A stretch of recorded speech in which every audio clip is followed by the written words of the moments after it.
Campaigns Are Dumb, Episode 3, Race to Rock Bottom. Unfortunately, there is one strategy in politics today that is used above all others. You know it as mudslinging, but behind the curtain of politics, it's called make the alternative unacceptable. It's the main reason why politics sucks. One of the ways dumb campaigns use this strategy is to exaggerate. Now, what you're about to see is the opening line of a commercial run by the Ben Quayle for Congress campaign. Barack Obama is the worst president in history. Now look, I'm sure that many people are frustrated with the president, but I do not believe most people take a statement like this seriously. Why? Because in 221 years of the American presidency, there have been presidents who have done some really crummier things than anything you may think Barack Obama has. For example, this is Andrew Jackson. He was the 7th president of the United States and appears on the $20 bill.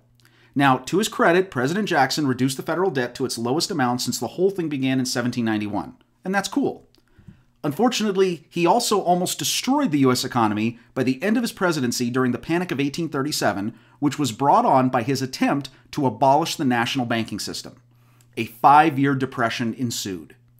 And he supported a policy known as Indian removal, which led to the ethnic cleansing of several Native American tribes during the 1830s, known as the Trail of Tears. Now, I'm not trying to get Andrew Jackson supporters riled up into a lather. I'm only making the point that saying someone is the worst president in history isn't just arguable, it's hyperbole, and it's dumb. Now, does it get eyeballs? Sure, but wouldn't you rather have the attention of hearts and minds too? I guess we can only hope. Now, let's take a look at how this very same commercial from the Quayle campaign ended. Somebody has to go to Washington and knock the hell out of the place. Yikes. I guess if you're going to call the president the worst, you might as well say you want to beat the hell out of everyone else in D.C. too. A mere 6 weeks later, can you guess how Ben's latest commercial ends? Whatever happened to our principles of freedom and limited government? They've been pushed to the margins by both parties for too many years. Let's bring them back. Soothing music? Check. A sane bipartisan appeal for cooperation? Check. Smiling next to a happy spouse? Check. But you know what? Doing this with a straight face after what you did 6 weeks earlier isn't just dumb, it's hypocrisy. And that's even worse.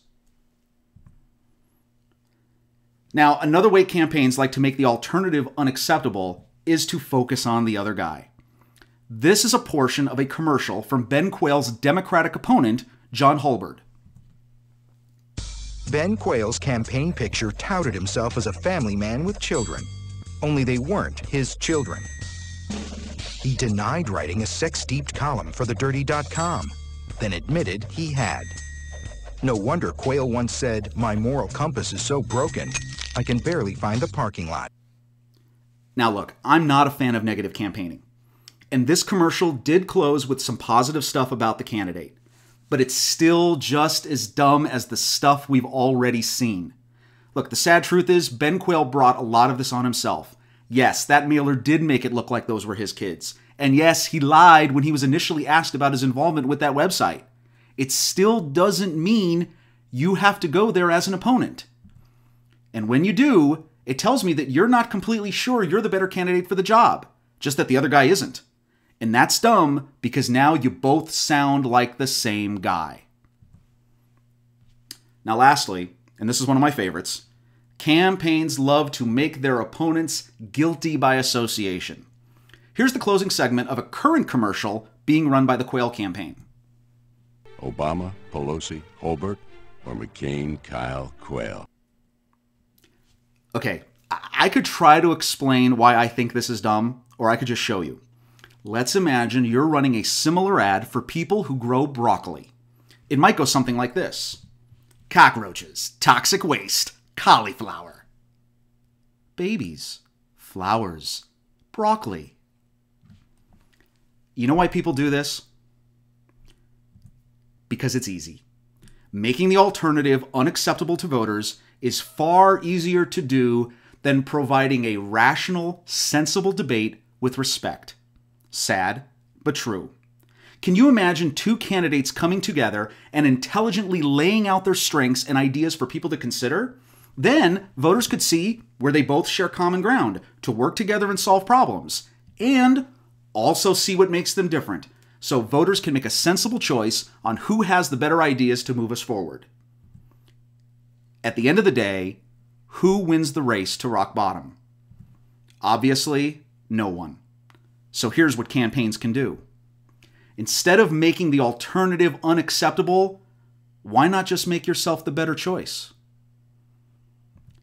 And that's it for this episode of Campaigns Are Dumb. Until next time, don't be a dummy.